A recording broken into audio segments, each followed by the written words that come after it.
Au cœur de New York, les tours jumelles du World Trade Center, deux imposantes structures de 110 étages, dominaient l'horizon de Manhattan.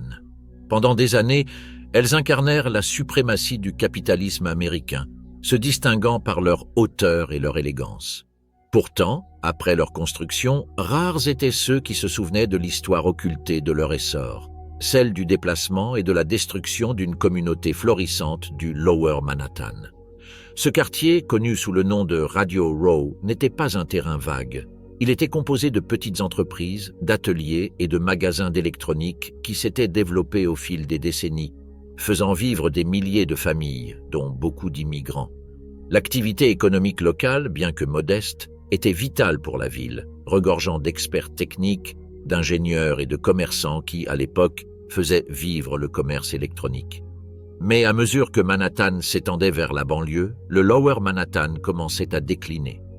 De grands investisseurs, menés par des personnalités comme David Rockefeller, voyèrent dans ce quartier une opportunité de le transformer, éliminant tout ce qu'ils jugeaient obsolète au nom du progrès. Radio Row, avec son réseau d'entreprises familiales et son caractère opérationnel, était perçu comme un obstacle au plan de modernisation. Ainsi débuta un processus de changement qui allait affecter non seulement la silhouette de la ville, mais aussi la vie de milliers de personnes qui virent leur quartier, leur foyer, disparaître pour laisser place à ce qui allait devenir le World Trade Center.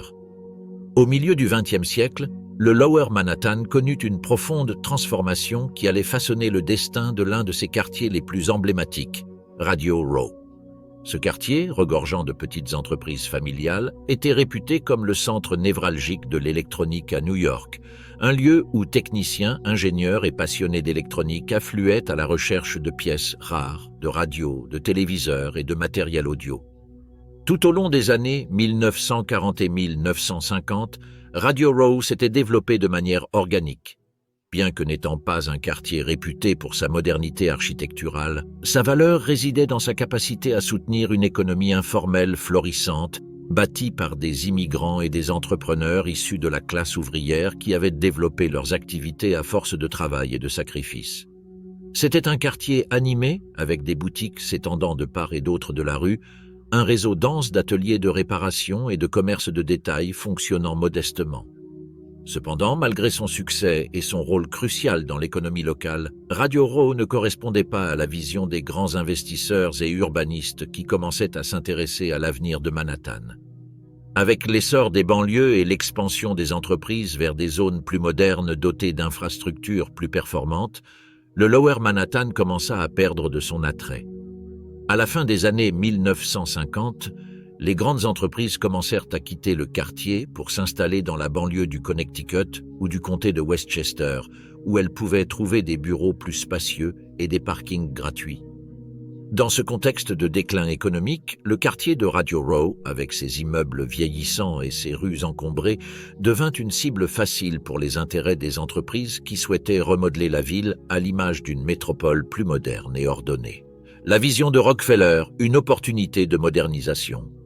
Parmi ces visionnaires influents qui observaient attentivement l'avenir de Manhattan figurait David Rockefeller, membre d'une des familles les plus puissantes d'Amérique. Dès son plus jeune âge, Rockefeller avait grandi dans un milieu aisé, héritant d'une fortune bâtie par son père, John D. Rockefeller, grâce à la Standard Oil. Membre de l'élite politique et économique new-yorkaise, David contrôlait déjà d'importants biens immobiliers dans le Lower Manhattan et avait gravi les échelons jusqu'à un poste clé à la Chase National Bank qui allait plus tard fusionner avec la Banque Manhattan pour former l'un des conglomérats financiers les plus puissants au monde. Pour Rockefeller, l'avenir du Lower Manhattan était clair. Il nécessitait une transformation radicale. Le quartier devait être modernisé et pour cela, un projet d'envergure était indispensable afin de redynamiser l'économie du quartier financier. L'infrastructure vétuste, avec ses immeubles vieillissants et ses rues étroites, ne pouvait plus répondre aux besoins des entreprises qui commençaient à s'y installer. Les petites boutiques de Radio Row n'étaient pas rentables face aux immenses gratte-ciel de bureaux qui poussaient comme des champignons ailleurs dans la ville. C'est ainsi qu'est née l'idée de ce qui allait devenir le World Trade Center, En 1956, Rockefeller fonda la Lower Manhattan Association, un groupe qui, bien que se présentant officiellement comme une coalition civique, était en réalité contrôlé par Rockefeller et un cercle de puissants propriétaires immobiliers qui avaient tout intérêt à la rénovation du quartier. L'association entreprit une étude du secteur et ses conclusions furent sans appel. Lower Manhattan nécessitait une refonte complète et Radio Row fut l'un des premiers quartiers à disparaître. Les études commandées par la Lower Manhattan Association aboutirent rapidement à la même conclusion. Le quartier devait être repensé. Les petits commerces de Radio Row, avec leurs boutiques surpeuplées et leurs bâtiments vétustes, n'avaient plus leur place dans l'avenir de New York. Selon les urbanistes et les économistes qui soutenaient le projet, Radio Row constituait un frein au progrès de la ville et devait être assaini pour laisser place à un développement susceptible de créer des emplois plus qualifiés et d'attirer de grandes entreprises internationales. L'élément clé de ce plan était le droit d'expropriation, un outil juridique permettant à l'État d'exproprier des propriétés privées pour des projets publics. L'autorité portuaire de New York, dirigée par Austin Tobin, disposait de pouvoirs exceptionnels en la matière. Bien que sa mission initiale fût la gestion des infrastructures de transport, elle allait désormais être perçue comme l'instrument idéal pour mener à bien le projet du World Trade Center. L'autorité pouvait acquérir des terrains par expropriation, et ce qui apparaissait initialement comme une action publique pour le bien de la ville se transforma rapidement en un processus favorisant les intérêts privés de ceux qui détenaient le pouvoir économique et politique. Pour les petits commerçants de Radio Row, l'annonce de l'expropriation de leurs boutiques fut un coup dur. La plupart étaient des immigrés ou des descendants d'immigrés qui avaient travaillé pendant des décennies à bâtir des entreprises pour faire vivre leur famille. Ils n'étaient ni millionnaires ni influents politiquement, mais leur communauté était dynamique et essentielle au fonctionnement de la ville. Chaque boutique, chaque atelier, chaque entreprise faisait partie d'un réseau qui fournissait emploi, expertise technique et services à des milliers de personnes. Cependant, lors de l'annonce du projet du World Trade Center, les commerçants de Radio Row furent expulsés sans préavis. La plupart l'apprirent par les journaux suite à l'annonce publique de l'autorité portuaire et de l'association du Lower Manhattan. Le choc fut tel que beaucoup ne savaient ni quoi faire ni où aller. Les boutiques se trouvaient sur un terrain déjà déclaré détérioré, ce qui autorisait les autorités à exproprier et à démolir les bâtiments. La procédure d'expropriation a débuté rapidement, et les petits commerçants ont commencé à recevoir des évaluations qui sous-estimèrent largement la valeur réelle de leurs entreprises. L'autorité portuaire s'est appuyée sur ces faibles estimations pour justifier les indemnisations, tandis que les propriétaires voyaient leur vie et leurs entreprises réduites à de simples chiffres sur une feuille de calcul. Les avocats engagés par les commerçants pour contester l'expropriation ont constaté que leurs chances de succès étaient minimes. Malgré de solides arguments contre la manière dont l'expropriation était appliquée, les tribunaux ont eu tendance à statuer en faveur des intérêts de l'État, justifiant ainsi l'expropriation au nom de l'intérêt public. Malgré leur résistance, les commerçants de Radio Row ne pouvaient rivaliser avec la machine économique et politique qui œuvrait contre eux. Les plans étaient en cours et la démolition n'était plus qu'une question de temps. Face à la montée des tensions, les commerçants commencèrent à s'organiser. Ils formèrent une association pour défendre leurs droits, mais comprirent rapidement que le pouvoir des Rockefeller et de l'autorité portuaire était trop important pour que leurs efforts aient un réel impact.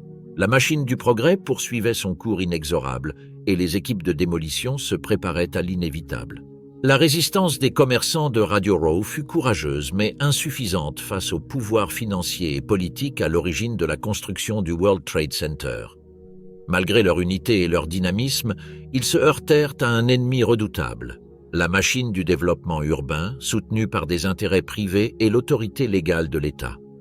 À mesure que la nouvelle se répandait et que la population prenait conscience de la situation, certains chefs d'entreprise commencèrent à s'organiser pour faire face à la destruction imminente de leur vie et de leur foyer. Association des entreprises de West Manhattan et Oscar Nadel, propriétaire d'un magasin de pièces détachées pour radio, est devenu l'un des porte-paroles les plus visibles de la lutte. Dans leur première tentative d'organisation, les commerçants de Radio Row ont essayé d'engager des poursuites judiciaires. Conscients que l'expropriation leur offrait peu de recours, Ils ont néanmoins engagé des avocats et exploré toutes les pistes possibles pour retarder la démolition. L'autorité portuaire, qui avait commencé à planifier le projet en 1960, avait accéléré le calendrier, sachant que tout retard donnerait l'avantage à l'opposition. Des réunions privées entre David Rockefeller, le gouverneur de New York, Nelson Rockefeller, et d'autres acteurs clés de la politique et des affaires de la ville se sont poursuivies, tandis que les commerçants de Radio Row assistaient impuissants à l'effondrement de leur monde, la justification légale. L'expropriation reposait sur un principe simple, la nécessité de l'intérêt public. Pour les urbanistes et les autorités, le Lower Manhattan était vétuste et les petits commerces qui occupaient les lieux ne faisaient que causer des problèmes. L'objectif était de transformer cet espace en un centre économique et commercial international capable d'attirer des entreprises du monde entier. Ce qui n'a jamais été reconnu ouvertement, c'est le coût humain exorbitant de cette transformation. Tandis que les urbanistes parlaient d'efficacité et de modernisation, ils ont négligé l'impact que cela aurait sur les habitants qui, au prix d'années de dur labeur, avaient rebâti un quartier prospère. Quand le New York Times, alors que d'autres grands journaux commençaient à couvrir l'annonce de la construction du World Trade Center, les premières réactions furent majoritairement positives. On évoquait l'ambition de la ville et l'importance de donner un nouveau visage au Lower Manhattan. Les tours jumelles étaient décrites comme un symbole du progrès de la nation. Dernier grand projet qui propulserait New York dans l'avenir, tant sur le plan architectural que sur celui de la puissance économique. Les articles célébraient le design des tours, l'idée d'y loger de grandes multinationales et la création de milliers d'emplois dans le secteur de la construction. Cependant, les mentions de Radio Row étaient marginales et présentées presque comme un mal nécessaire. Dans un article publié par le New York Times, il a été brièvement fait mention du quartier de l'électronique qui devrait être déplacé. Bien qu'il fût à l'époque l'un des plus grands centres de commerce électronique des États-Unis, Radio Row a été qualifié de détérioré sans entrer dans les implications de cette définition. Le discours sur le progrès, axé sur les avantages que les nouvelles tours apporteraient, gagnait progressivement en popularité auprès de la plupart des New-Yorkais. L'idée que le progrès exige des sacrifices, elle était à la base de cette idéologie. Les personnes déplacées, les commerçants qui avaient investi des décennies de travail dans leurs magasins, étaient réduits à une brève mention dans le récit. Ils étaient transformés en une sorte de dommages collatéraux nécessaires au progrès de la ville. Parallèlement, l'autorité portuaire a poursuivi ses activités. Planification de la démolition, le travail a commencé lentement mais avec indétermination implacable. Alors que les commerçants de Radio Row voyaient leurs propriétés saisies et leurs commerces déplacés, la bataille juridique s'intensifiait malgré des ressources limitées. La plupart des petits commerçants ne pouvaient rivaliser avec les moyens considérables de l'autorité portuaire et les relations politiques de la famille Rockefeller. Le 28 janvier 1960, autorité portuaire de New York et le Association du Lower Manhattan. Ils ont tenu une conférence de presse pour annoncer officiellement le projet du World Trade Center. Cet événement a marqué le début de la fin pour Radio Row. Les premières réactions furent l'incrédulité et le choc. Les commerces de Radio Row étaient essentiels à la vie quotidienne de la ville, mais le projet qui allait les remplacer promettait de redonner au quartier sa vitalité économique. Pour beaucoup, le sacrifice de Radio Row était un faible prix à payer pour ce qui était présenté comme la promesse d'un avenir meilleur. Pour les propriétaires de Radio Row, la réaction a été féroce. Cependant, le processus d'expropriation était irréversible. L'autorité portuaire, forte de ses vastes pouvoirs légaux, a procédé à l'acquisition de propriétés. Les commerçants ont commencé à recevoir des lettres officielles les informant que leurs bâtiments seraient démolis et qu'ils devaient déménager. L'indemnisation proposée était de insuffisant. La plupart des chefs d'entreprise estimaient que leur entreprise avait été sous-évaluée. Le sentiment d'injustice était palpable. Pour beaucoup, les offres d'indemnisation étaient non seulement insuffisantes, mais elles ne reflétaient pas ce qu'ils avaient réellement perdu. Des années de travail, une clientèle fidèle et une communauté dynamique. Le moment de la démolition arriva en 1966. L'annonce que les équipes de démolition étaient déjà à l'œuvre dans les rues de Radio Row fut un coup dur pour les propriétaires et les employés qui avaient encore leurs magasins ouverts.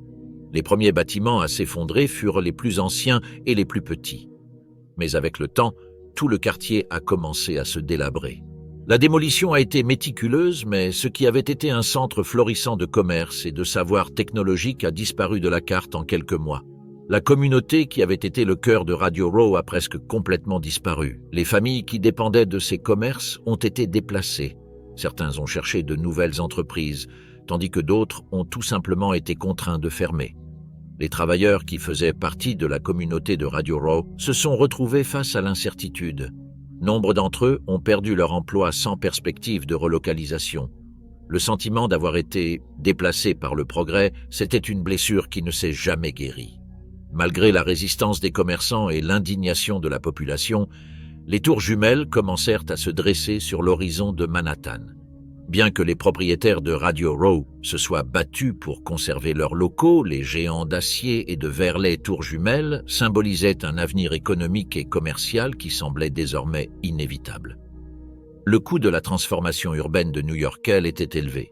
Une communauté fonctionnelle, un centre de technologie et d'innovation, avait été remplacé par quelque chose de complètement différent, conçu pour servir les intérêts des grandes entreprises et des puissances financières.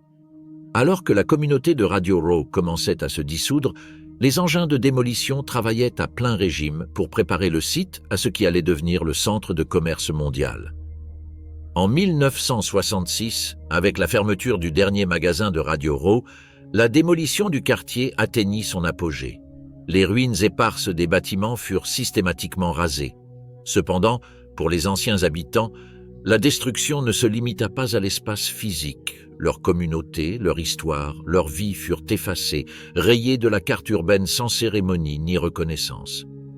Le projet de construction du World Trade Center fut l'un des plus ambitieux et des plus controversés de l'histoire de New York, et son ampleur reflétait pouvoir économique et politique qui était derrière.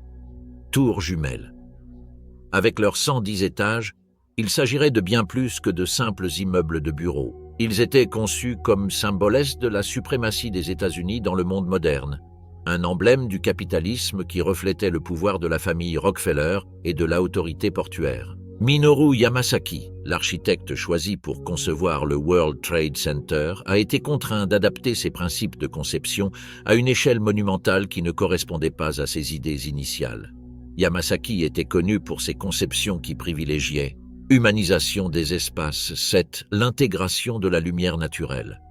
Cependant, les tours jumelles nécessitaient une structure massive, fonctionnelle et résistante au vent, ce qui a conduit à la création d'une façade opaque composée de colonnes rapprochées qui, bien qu'efficaces d'un point de vue structurel, créaient une atmosphère impersonnelle, voire aliénante. Le processus de construction était lent et dangereux, surtout au début. Des milliers d'ouvriers du bâtiment, dont beaucoup membres des communautés autochtones Mohawks originaires des réserves du nord de l'État de New York et du Québec, ils étaient chargés d'ériger la structure métallique.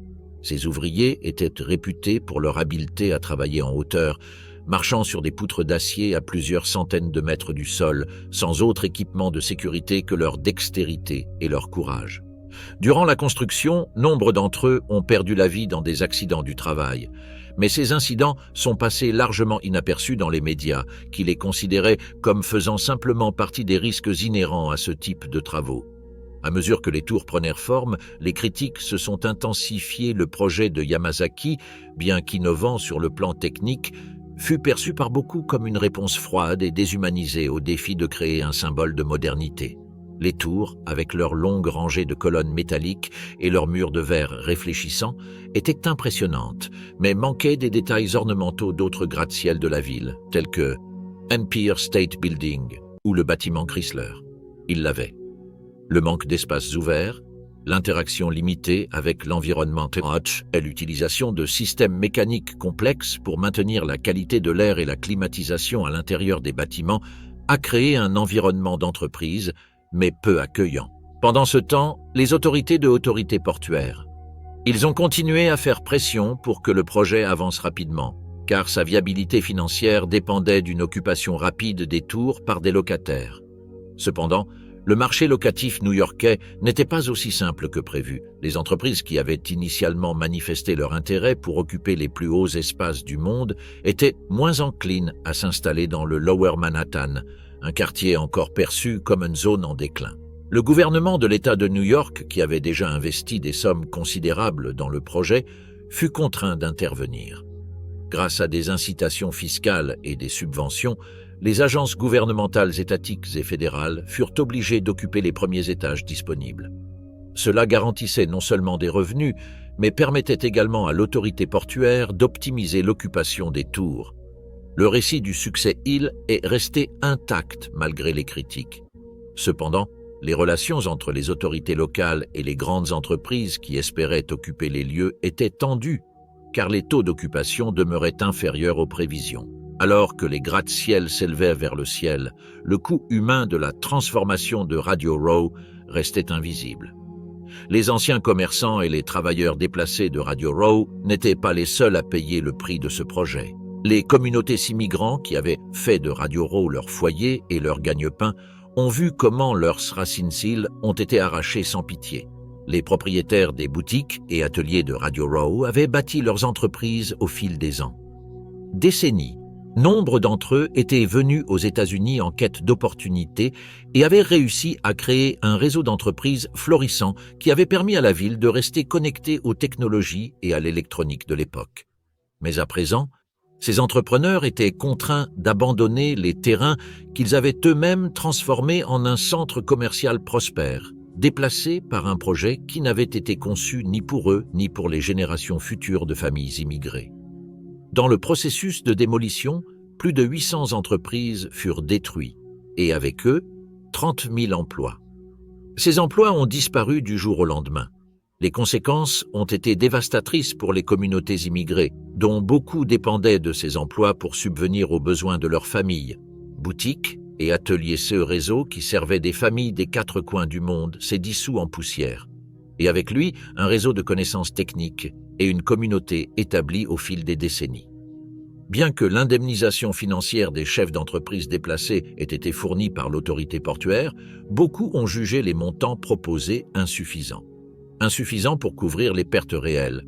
Ils ne perdaient pas seulement leurs biens, mais aussi emploi. Ces personnes avaient consacré des années à bâtir une entreprise. Les familles qui dépendaient de ces emplois n'ont pas reçu une compensation adéquate et beaucoup ont été contraintes de déménager dans d'autres quartiers de la ville où les emplois disponibles n'offraient pas la même stabilité. Malgré les fortes attentes de réussite entourant le World Trade Center, le coût humain de leur construction. Si les tours jumelles sont finalement devenues un symbole mondial de New York, le véritable coût de leur construction n'a jamais été pleinement reconnu. Les noms des anciens propriétaires de Radio Row se sont estompés avec le temps, tout comme le quartier qu'ils avaient rebâti. L'histoire de ces hommes et femmes qui, malgré leur déplacement, avaient réussi à prospérer dans une ville en perpétuelle mutation, est devenue une note de bas de page dans le récit officiel du progrès. Au fil du temps, les bâtiments du World Trade Center ont fini par être perçus comme une merveille architecturale, un emblème d'innovation et de modernité. Cependant, pour ceux qui avaient fait partie de la communauté de Radio Row, les tours jumelles représentaient le sacrifice d'une partie de la ville qui n'avait pas été prise en compte dans les plans d'aménagement. Tout au long des années 1970 et 1980, centre de commerce mondial, elle s'est imposée comme un centre d'affaires international, mais pour nombre de personnes déplacées, sa construction a laissé des cicatrices qui ne se sont jamais refermées. Torres. Il représentait non seulement l'essor économique de la ville, mais aussi des possessions de communautés entières qui n'ont jamais eu voix au chapitre dans la création de ce nouveau Manhattan. L'histoire de Radio Row et des milliers de personnes déplacées en son nom nous rappelle que progrès. Cela peut avoir un coût élevé, et les décisions prises au nom de la modernité et de la croissance peuvent affecter ceux qui s'y attendent le moins. Au fil des ans, les tours jumelles sont devenues une icône de la modernité. Dans les années 1970, centre de commerce mondial. Non seulement elle figurait parmi les plus hauts bâtiments du monde, mais elle était aussi devenue un symbole de la puissance économique américaine. Son emplacement à Lower Manhattan, un quartier considéré comme en déclin des décennies auparavant, incarnait la transformation de la ville. L'image des tours jumelles, visible de tout New York et finalement du monde entier, s'est rapidement ancrée dans la culture populaire. Les tours sont devenues une image immédiatement reconnaissable. un emblème d'ambition, d'architecture moderne et de la suprématie des grandes entreprises.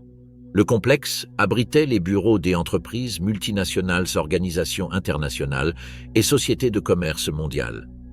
En ce sens, il a atteint l'objectif initial, revitaliser une zone en déclin et attirer des organisations internationales et des sociétés de commerce mondiales. Grandes entreprises, cela donnerait une nouvelle vie à la région. Malgré l'intervention publique et les subventions, le projet commença à se remplir de locataires et le quartier des Tours connut une transformation importante. La construction d'infrastructures supplémentaires, comme l'accès direct au tunnel reliant Manhattan au New Jersey, contribua à mieux intégrer le World Trade Center au réseau d'affaires mondial. La place entre les deux tours, conçue par Minoru Yamasaki, il est devenu un espace de niveau élevé d'activités commerciales et publiques. Des sculptures, des fontaines et des arbres ont été installés, et des événements artistiques publics et des concerts ont commencé à être organisés sur la place. Cependant, la conception monumentale des tours Sella signifiait aussi que les espaces ouverts n'étaient pas entièrement adaptés aux foules. Vent Constanté Léon Bresla, taille imposante des tours, créait une atmosphère froide et l'échelle massive des structures rendait l'espace impersonnel. Lors de son inauguration, le World Trade Center était considéré comme une œuvre d'innovation architecturale, mais c'était aussi un rappel de destruction d'un quartier qui existait bien avant la conception des tours. Les grandes entreprises qui occupèrent l'immeuble commencèrent peu à peu à lui donner vie, mais elles renforcèrent également l'image de capitalisme impersonnel, ce qui avait conduit à la démolition de Radio Row. Bien que l'histoire des personnes déplacées ait été largement oubliée par le monde, pour ceux qui avaient fait partie de cette communauté, l'image des tours jumelles était un rappel de ce qui a été perdu. Pour les anciens habitants de Radio Row, les tours jumelles ne représentaient ni une réussite ni un symbole de progrès, mais la perte d'une communauté qui avait été essentielle au développement de la ville à ses débuts. Oscar Nadel, l'un des derniers commerçants à quitter le quartier, il ne vit jamais les tours achevées. En 1974, 3 ans après l'ouverture de la tour sud, il mourut, laissant derrière lui une famille qui, comme tant d'autres, avait été déplacée par la construction des tours.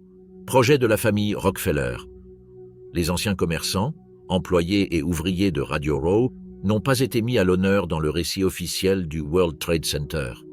Alors que les tours devenaient le symbole de New York et de la modernisation à mesure que la ville s'étendait, le souvenir de Radio Row s'estompa. Le quartier où ces commerces prospéraient autrefois fut réduit en ruine, et le progrès de la ville ne fut pas seulement matériel, mais aussi culturel. Radio Row a été effacé de la mémoire collective de New York. Bien que certains des anciens propriétaires des magasins de Radio Row aient tenté de s'organiser pour faire reconnaître leur contribution à l'économie de la ville, ces efforts n'ont abouti à rien ou presque. Compensation financière, l'aide reçue par les personnes déplacées a généralement été jugée insuffisante et la promesse d'un avenir meilleur ne s'est jamais concrétisée pour celles qui avaient été déplacées. Il n'y avait pas de mémorial pour Radio Row. Aucune reconnaissance officielle n'a été accordée, ni aux bâtisseurs de ce quartier de l'électronique florissant. L'espace où vivaient autrefois ces communautés dynamiques d'entrepreneurs immigrés, qui avaient bâti leurs entreprises à la force du poignet, a été transformé en un centre d'affaires mondial. Pour eux, le progrès était devenu une évidence. Trahison. La disparition de Radio Row et l'avancement de la construction du World Trade Center ont marqué un tournant. Histoire du pouvoir ou des intérêts privés et politiques ont décidé du sort d'une communauté qui n'a jamais eu voix au chapitre dans ce processus. L'utilisation de droits d'expropriation, l'expropriation de propriétés privées au nom de l'intérêt public, n'était pas un cas isolé, mais s'inscrivait dans une tendance plus large aux États-Unis à l'époque de la rénovation urbaine. Dans les villes du pays, les quartiers pauvres, en particulier ceux habités par minorités et immigrants, ont été ciblés par des projets de rénovation urbaine qui a donné lieu à déplacements de masse. Le cas de Radio Row est un exemple clair de la manière dont pouvoir économique et politique peut piétiner les communautés vulnérables au nom du progrès. Les gouvernements locaux et les grandes entreprises, de concert, ont décidé qu'Espace Urbain Hill a fallu la transformer pour satisfaire leurs propres intérêts, sans égard pour le bien-être des personnes qui y vivaient déjà. Dans ce cas précis, Radio Row n'a pas seulement été déplacée, mais rayée de la carte, avec ses ondes. entreprise familiale étant remplacée par un complexe commercial international conçu pour une élite mondiale et non pour les populations qui avaient créé cette économie locale. Au fil des années, l'histoire de Radio Row et les communautés déplacées ont été presque oubliées, malgré les tentatives de certains pour que le souvenir reste vivant de ce qui s'est passé. Le World Trade Center, conçu comme un symbole du progrès et de l'ambition des États-Unis, est devenu un marque mondiale de pouvoir. Cependant, pour ceux qui ont tout perdu dans ce processus, les tours jumelles ont toujours représenté une tragédie personnelle, la fin d'une communauté, la disparition de l'histoire de milliers de personnes qui ont participé à la construction de New York, mais dont l'histoire a été systématiquement effacée, éliminée. Aujourd'hui, centre de commerce mondial. Cela reste un rappel des tensions entre les progrès urbains et les vies détruites en son nom. Tandis que lieu, elle devint un centre économique florissant, mais le prix de cette transformation reste palpable pour ceux qui vivaient sur Radio Row. Des années plus tard, l'histoire de déplacement de Radio Row et le leçon sur le pouvoir et la justice urbaine, elle, reste pertinente dans un contexte mondial où de nombreuses communautés peinent encore à préserver leur identité dans un contexte de gentrification et de réurbanisation. L'absence d'un mémorial officiel pour Radio Row, cela souligne ce que beaucoup considèrent comme une injustice historique. La communauté déplacée n'a jamais été reconnue à sa juste valeur, et leçons du passé à propos de l'utilisation de droits d'expropriation et leurs responsabilités publiques, leur importance demeure. À l'avenir, il sera crucial de se souvenir de ceux qui ont été sacrifiés au nom du progrès et de veiller à ce que leurs histoires ne tombent plus dans l'oubli.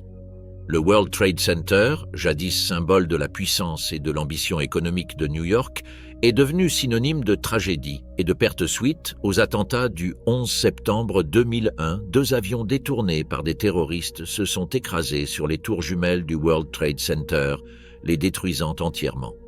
Cet événement, qui a fait près de 3000 victimes, a non seulement marqué un tournant dans l'histoire américaine, mais a aussi laissé une empreinte indélébile sur la ville de New York. À l'échelle mondiale, l'attaque a changé le cours de l'histoire, transformant le sécurité internationale, le géopolitique et les relations étrangères des États-Unis.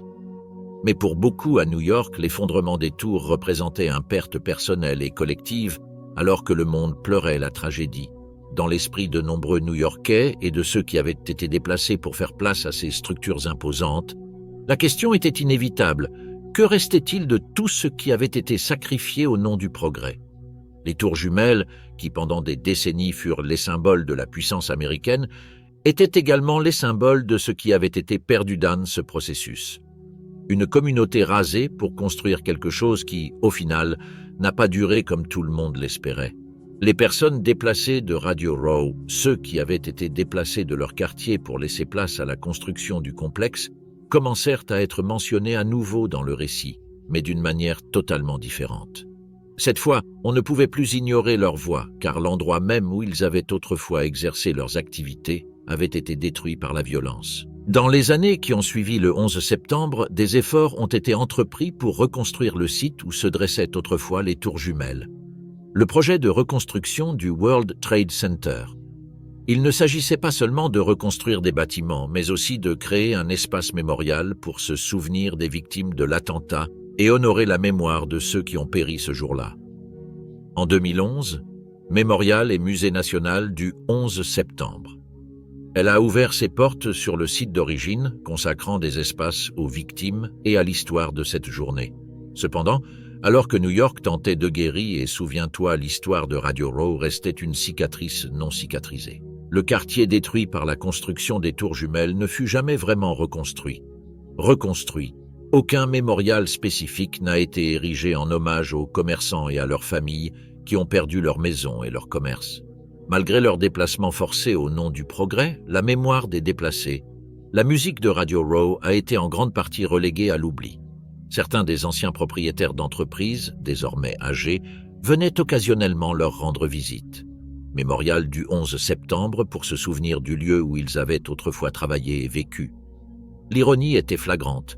L'espace où leur commerce avait été détruit était devenu un lieu de recueillement et de deuil pour la tragédie des tours, mais cela n'a jamais été officiellement reconnu. Sa propre tragédie, c'était un prélude à la perte que New York allait subir des décennies plus tard, d'une manière encore plus brutale. L'histoire du World Trade Center et sa construction sur les décombres de Radio Row offrent des leçons fondamentales sur l'utilisation de pouvoirs économiques et politiques dans la transformation des villes. Bien que les tours jumelles soient devenues un symbole de réussite pour beaucoup, le processus de leur construction a laissé des traces, blessures profondes dans les communautés qui ont été sacrifiées pour que cela soit possible.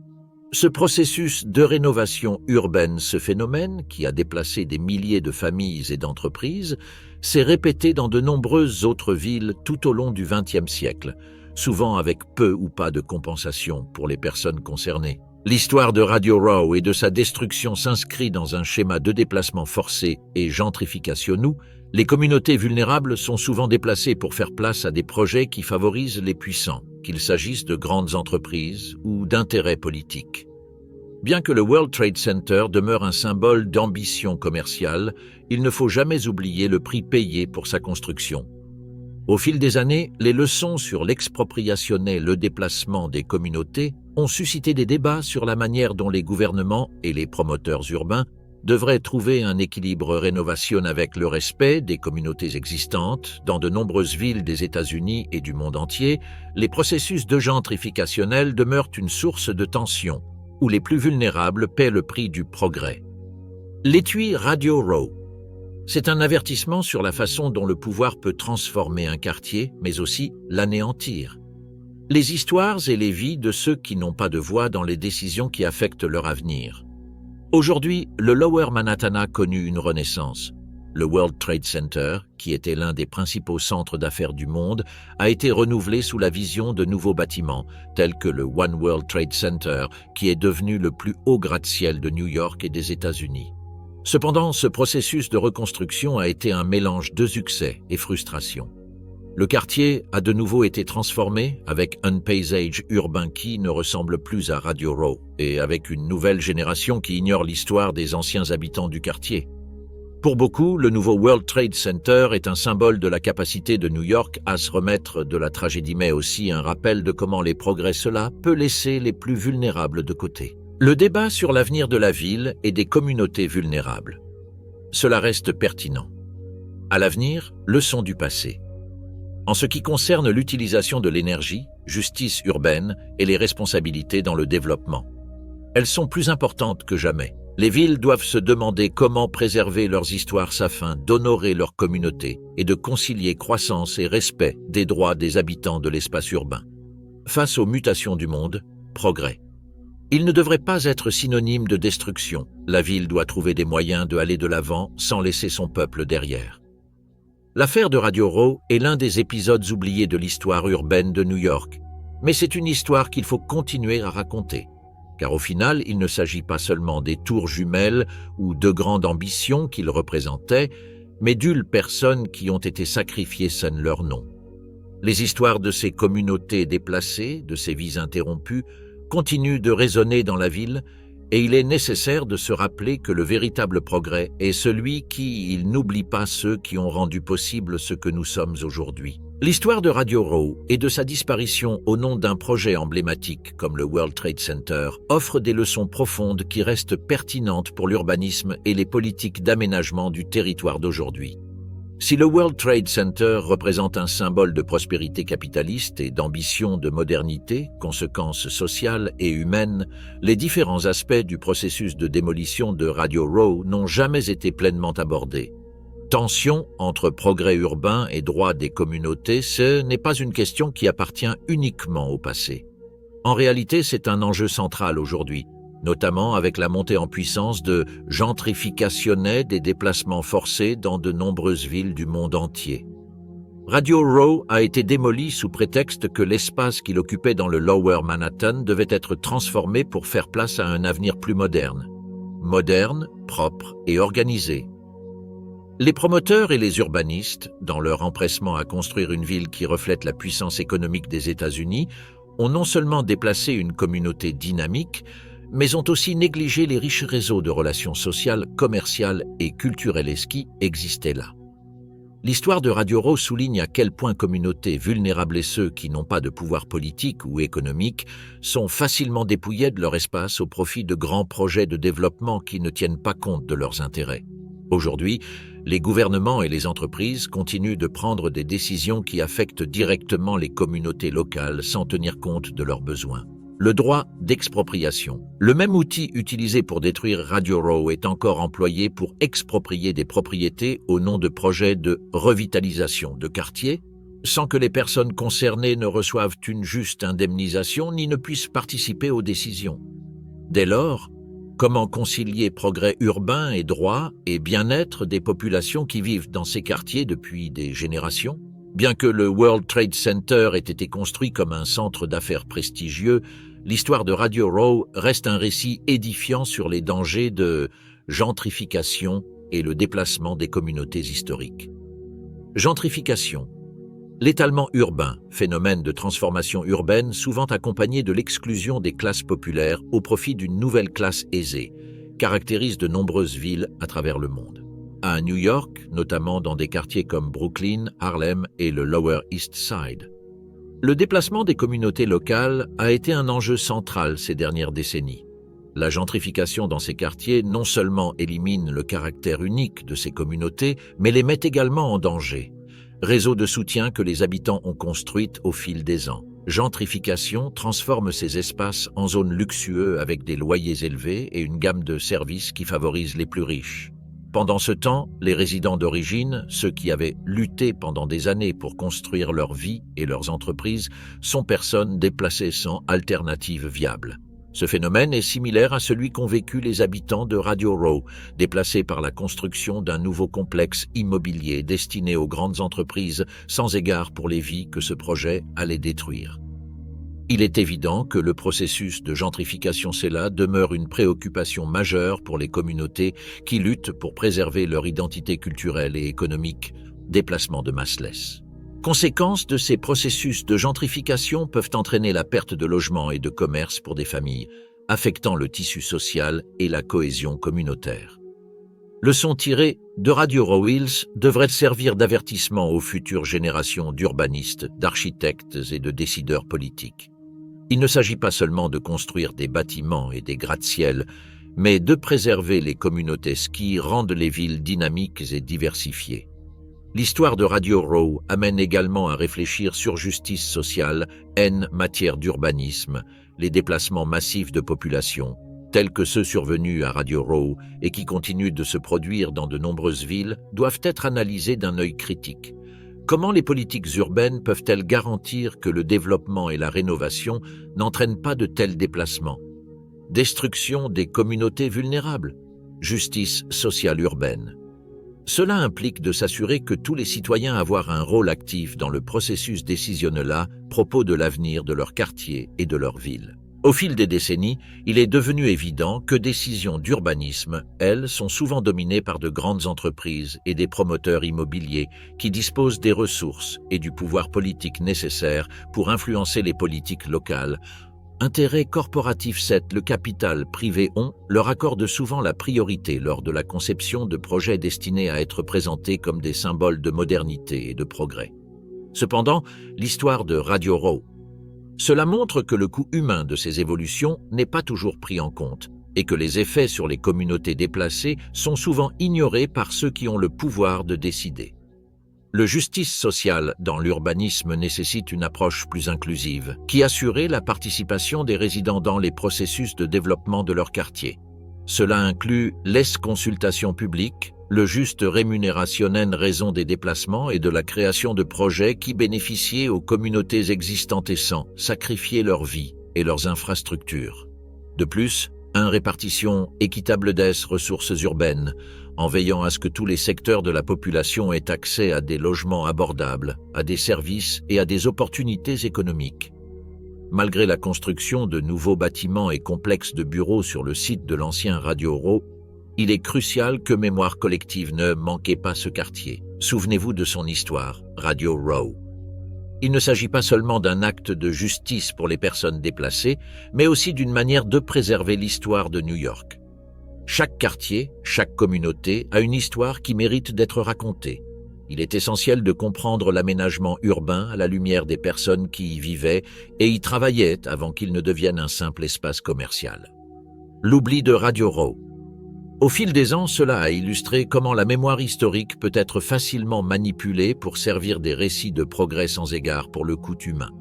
Bien que le World Trade Center soit un élément central d'identité mondiale de New York, la destruction de Radio Row, il convient de s'en souvenir comme d'un rappel que le progrès, elle, doit s'accompagner de justice et d'équité. En ce sens, la souvenir des personnes déplacées. Il est essentiel d'empêcher que l'histoire de la dépossession ne se répète à l'avenir. Les leçons que nous pouvons tirer de l'histoire de Radio Row et du World Trade Center sont claires: progrès urbain. Il ne devrait pas être synonyme de destruction et déplacement. Si les villes doivent évoluer et s'adapter à la modernité, cette transformation doit être équitable et respectueuse. De communautés existantes, les futurs développements urbains doivent inclure la participation active des habitants de ces quartiers. Assurez-vous que leurs droits soient respectés au lieu de détruire ce qui existe déjà. Nous devons apprendre à bâtir sur les fondements de ce que nous avons hérité, dans le respect de la mémoire et de l'héritage de ceux qui ont fait partie de l'histoire urbaine. Le cas de Radio Row et sa disparition pour laisser place au World Trade Center est une histoire qui illustre comment pouvoir, argent et politique, elles peuvent influencer la conception et la création de la ville. Bien que les tours jumelles aient représenté la puissance économique et modernité aux États-Unis, le prix de cette transformation a été la perte d'une communauté qui avait joué un rôle essentiel dans la ville. Véritable progrès, il ne faut pas la mesurer uniquement à la hauteur des gratte-ciel ou à la croissance économique, mais aussi à la façon dont les gens sont traités dans ce processus. Le souvenir de Radio Row. Cela devrait rappeler aux générations futures que le progrès doit être inclusif, équitable et respectueux de l'histoire et des communautés qui ont constitué le fondement de nos villes. Le processus de construction du World Trade Center et la destruction de Radio Row représentent l'un des chapitres les plus importants de l'histoire urbaine de New York, et son héritage continue d'influencer la manière dont les villes planifient et abordent les grands projets d'aménagement. Les leçons tirées de ce conflit entre modernisation, déplacement de population et justice sociale sont plus pertinentes que jamais dans un monde où gentrification et les déplacements forcés restent un problème persistant dans de nombreuses métropoles du monde. Le World Trade Center, qui se dressait autrefois comme un symbole de la supériorité économique et mondialisation de cela, a également rappelé ce qui a été sacrifié pour rendre cela possible. Une communauté fonctionnelle, avec des liens solides de soutien et de travail, qui a été déplacée sans que l'on tienne compte de l'impact social de ce processus. Radio Row.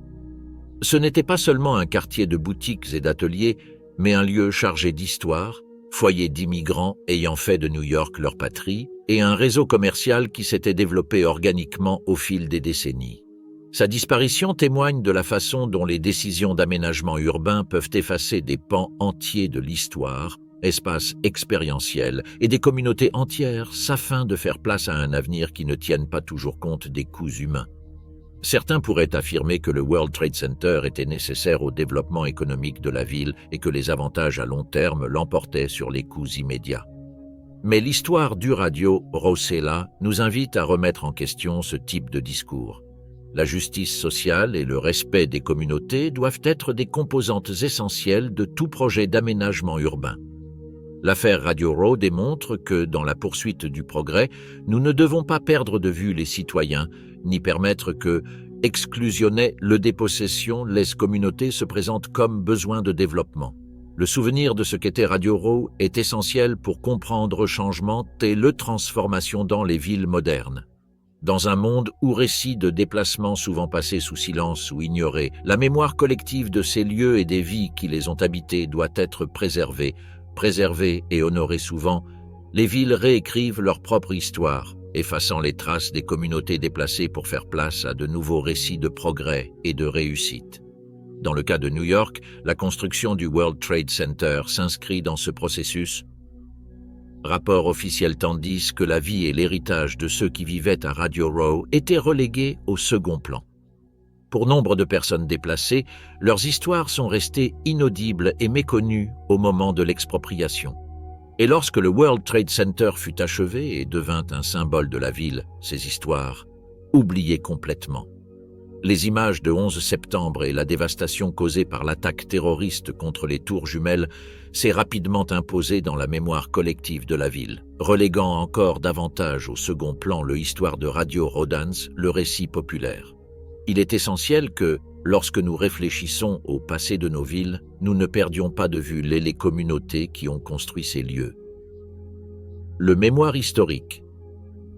La vision des villes doit être inclusive et prendre en compte la vie de ceux qui, bien que n'apparaissant pas dans les grands livres d'histoire, ont joué un rôle crucial dans la construction du paysage urbain. Préserver la mémoire de Radio Row-Est, de préserver l'identité des communautés qui souvent n'ont ni le pouvoir ni la représentation nécessaire pour raconter leur propre histoire. Aujourd'hui, de nombreuses villes à travers le monde sont confrontées au même dilemme que ceux rencontrés par New York dans les années 1960.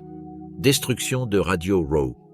La gentrification et les déplacements forcés sont des problèmes répandus dans centres urbains qui connaissent un essor dans l'investissement immobilier. La croissance des sociétés mondiales, des quartiers entiers sont remplacés par des complexes immobiliers de luxe qui non seulement détruisent le caractère des communautés locales, mais provoquent également déplacement de milliers de personnes qui y vivent depuis des générations. Les projets de gentrification, souvent impulsés par des politiques de développement économique et les pressions de marché immobilier, ne tiennent pas toujours compte du impact social qu'ils ont dans les communautés les plus vulnérables. Ces projets sont souvent présentés comme un moyen de revitalisation, ce qui apportera des avantages à long terme à la ville, mais dans de nombreux cas, le coût humain nombre de ces projets sont invisibles ou ignorés. Résidant de longue durée dans ces quartiers, les gens perdent non seulement leur maison, mais aussi leur emploi, leur réseau de soutien et leur sentiment d'appartenance à la communauté. L'histoire de Radio Row montre que justice sociale, celle-là, devrait faire partie intégrante de tout projet de développement. Pour un droit, des communautés ski font partie intégrante de la ville depuis des décennies, doivent être respectées et protégées.